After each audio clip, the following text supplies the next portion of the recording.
Hey y'all, it is Kat with the Friendly Spreadsheet, and I'm here to tell you a sad story, which is that my partner dropped his credit card. And so it is now my job as keeper of all admin and financial related costs to figure out where we have recurring billing and get it updated with the new credit card. So I'm a YNAB user, and that means that I have a handy list of transactions. But if you're a YNAB user and you encounter this, I figured you might want to know how to use a spreadsheet to make your life a little easier. So first up, you're going to log into YNAB and you're going to come up to the top left and say export budgets. It's going to make you a CSV file. Thanks, YNAB. Then making sure that you're in a Google Chrome profile or whatever browser profile where you want your spreadsheet to be saved. You're going to go to sheets.new, which will just make you a new spreadsheet. And we're going to upload that CSV file, which you can do from your downloads folder.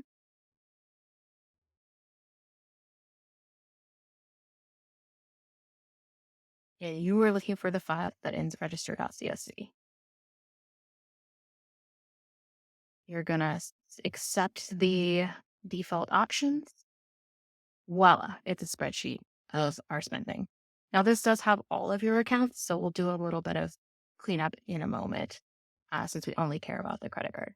So the first thing we're going to do is select all of this data and put it into a pivot table. If pivot tables intimidate you, don't worry. I'm going to walk you through step by step. You don't need to understand all the details of how it works.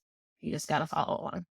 So there's a couple different ways to easily select data. My personal favorite is holding down the Control and Shift key. So I'm holding down those two keys and then I'm tapping my right arrow and then my down arrow to select all of the contiguous data.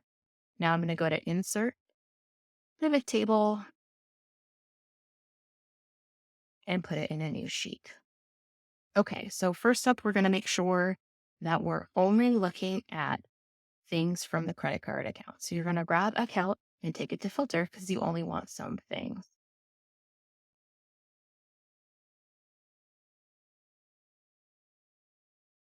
Next step, I only care about outflows.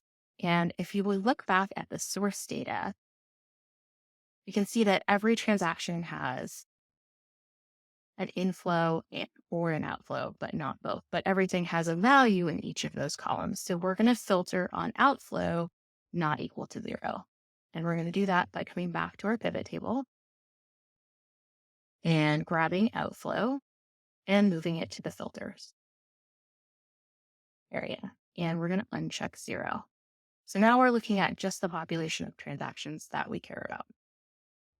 Next up, we're going to grab payee and make it a row. And we're going to do the same thing for outflow, which, yes, you can use the same field more than once. Finally, we want to know which things have happened, the same payee, the same amount, more than once.